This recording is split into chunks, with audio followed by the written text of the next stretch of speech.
Most people have never heard of hantavirus until suddenly they see terrifying headlines online. A healthy person becomes critically ill. Someone develops severe breathing problems unexpectedly. News reports mention rodents, contaminated dust, lung failure. And honestly, fear spreads quickly because most people know almost nothing about this virus. But after decades of studying inflammation, infectious disease biology, circulation, lung function, and immune responses, I can tell you something very important. Fear without understanding creates panic, and panic often becomes more dangerous than awareness itself. Because while hantavirus pulmonary syndrome is serious, it is also relatively rare. And understanding how it spreads, what symptoms look like, and how to reduce risk calmly and intelligently matters enormously. Now before we continue, let me say something clearly immediately. This video is educational. Anyone experiencing severe breathing difficulty, chest tightness, confusion, bluish lips, or worsening respiratory symptoms should seek immediate medical attention, especially after known rodent exposure. Now before we continue, if you truly care about protecting your lungs, immune health, circulation, and long-term vitality naturally, subscribe and become part of our growing health family. Our mission is to help over 100,000 people stay healthier, stronger, and more informed through practical, science-backed health education that actually makes sense. And if you're watching today, tell me your age and where you're watching from in the comments below. I genuinely enjoy reading those comments because they remind people all over the world they are not navigating health fears alone. Now, let's talk about what hantavirus actually is. Because once you understand this properly, many internet myths suddenly stop making sense. Hantaviruses are viruses carried primarily by certain rodents. In North America, the deer mouse is one of the best-known carriers associated with Hantavirus Pulmonary syndrome. And honestly, this is where many people misunderstand the danger completely. Most infections do not happen because someone touched a mouse briefly. The greatest risk often comes from inhaling contaminated particles from rodent urine, droppings, or nesting materials after these materials become disturbed and airborne. That distinction matters enormously. One patient I remember very clearly had spent days cleaning an old cabin filled with rodent contamination before becoming severely ill later. Again, environmental exposure matters. Now here's something fascinating many people never realize. The virus itself is not spread casually like a common cold in most situations. You generally do not get hantavirus simply by walking past another person at the grocery store. The primary concern involves exposure to contaminated rodent materials, especially in enclosed, poorly ventilated spaces. Now let's talk about why the lungs become so affected, because this becomes critically important. Hantavirus pulmonary syndrome affects the blood vessels and inflammatory responses inside the lungs. And unfortunately, when the immune system reacts aggressively, fluid may begin leaking into lung tissues. That makes breathing progressively more difficult. This is why severe cases become medical emergencies very quickly.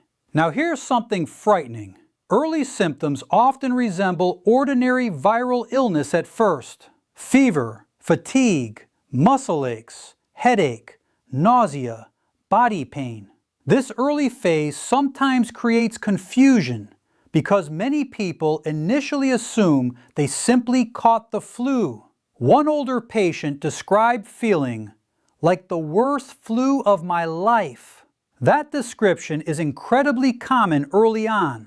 But then, breathing symptoms may worsen rapidly, and that escalation matters enormously. Now let's talk briefly about the lungs, because understanding oxygen exchange helps explain why hantavirus becomes so dangerous. Your lungs contain tiny air sacs called alveoli. These delicate structures help oxygen move into the bloodstream. But when inflammation and fluid overwhelm these tissues, oxygen transfer becomes severely impaired. That's why people may suddenly feel short of breath, tight in the chest, exhausted, or unable to breathe comfortably. One thing I constantly remind people is this: the body often whispers before it screams. Paying attention to worsening symptoms matters enormously. Now here's another hidden issue many people overlook completely: delayed medical attention. Some individuals continue trying to push through worsening symptoms because early illness feels similar to ordinary viral infections. But severe breathing difficulty deserves immediate attention, especially after rodent exposure. Now let's talk briefly about who may be at higher risk for exposure. People cleaning barns, sheds, cabins, garages, storage buildings, or rodent-infested spaces, especially spaces closed for long periods. One important thing many people never realize is that sweeping or vacuuming contaminated rodent droppings may actually increase danger because particles become airborne. That's why proper cleanup methods matter enormously. Now let me say something clearly immediately. Do not aggressively sweep dry rodent droppings. Do not vacuum contaminated areas carelessly. Safer approaches generally involve ventilation and disinfecting surfaces carefully before cleanup to reduce airborne particles. Again, awareness matters, not panic. Now here's another fascinating thing about infectious disease risk. The immune system itself changes with age. Older adults often respond differently to infections because aging affects immune regulation, inflammation, and recovery capacity. This is one reason respiratory illnesses may become more serious after 60. Sleep, nutrition, hydration, underlying conditions, everything affects resilience. Now let's talk briefly about prevention, because prevention matters enormously here. Seal openings where rodents may enter homes or buildings. Store food properly. Reduce rodent nesting areas. Use caution while cleaning enclosed spaces with rodent contamination. Ventilate closed areas before entering. Simple awareness often reduces risk dramatically. One older gentleman told me, "I never thought cleaning an old shed could affect my lungs." That awareness matters. Because environmental health affects physical health more than many people realize.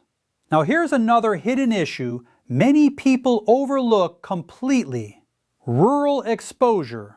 Camping, cabins, storage buildings, agricultural spaces. These environments sometimes increase rodent contact risk depending on conditions.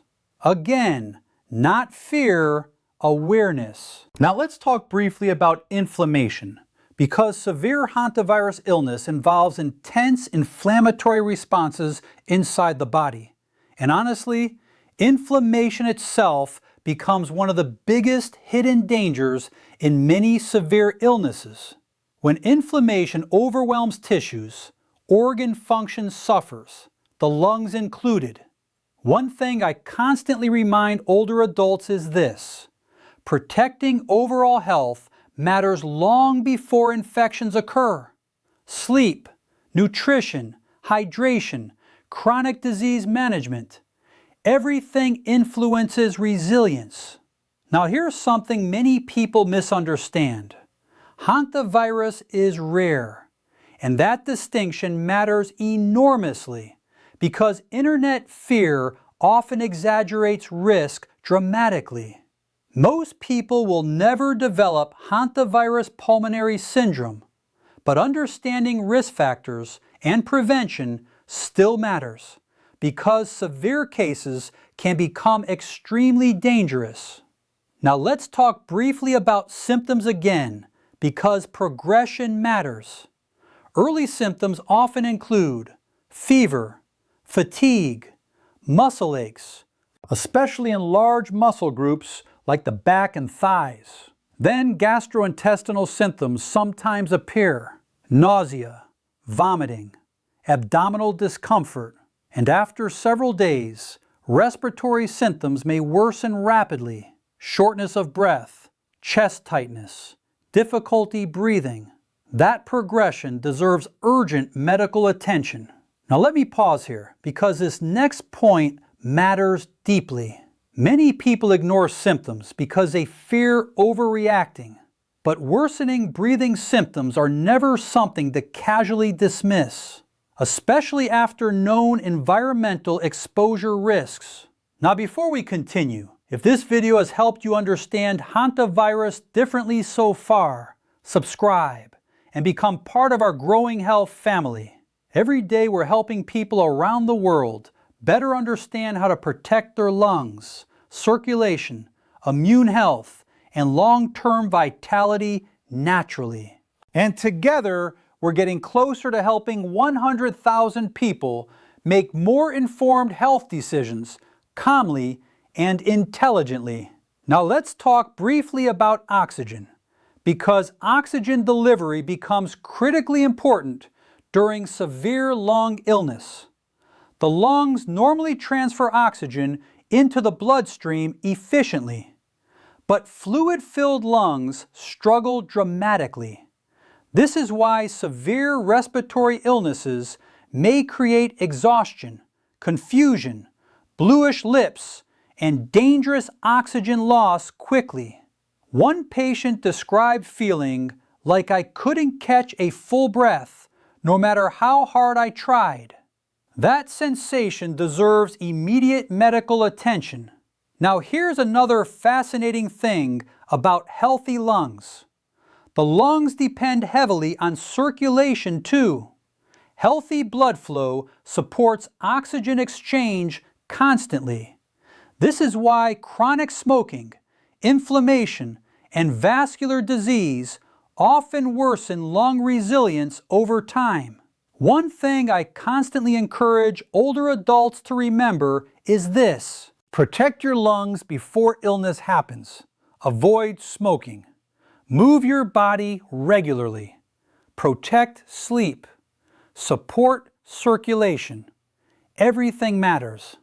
Now let's talk briefly about fear, because fear spreads extremely fast online during discussions about infectious diseases. Headlines become dramatic, videos become sensationalized, and people begin imagining danger everywhere constantly. But informed awareness is very different from panic. Understanding how diseases actually spread helps people make calmer, smarter decisions. Now here's another hidden issue many people overlook completely. Chronic stress weakens recovery. Poor sleep, exhaustion, inflammation, everything affects immune resilience. This is why overall health habits matter even during conversations about infectious disease. Now let's talk briefly about older adults specifically, because respiratory illnesses often become more dangerous later in life. Reduced reserve capacity, chronic disease, circulation changes, inflammation. Everything affects recovery. One older woman told me, "I bounce back much slower now." That's incredibly common after 60. Again, the body changes with age. Now here's another important thing many people never realize. Not every rodent carries hantavirus, and not every rodent exposure creates illness.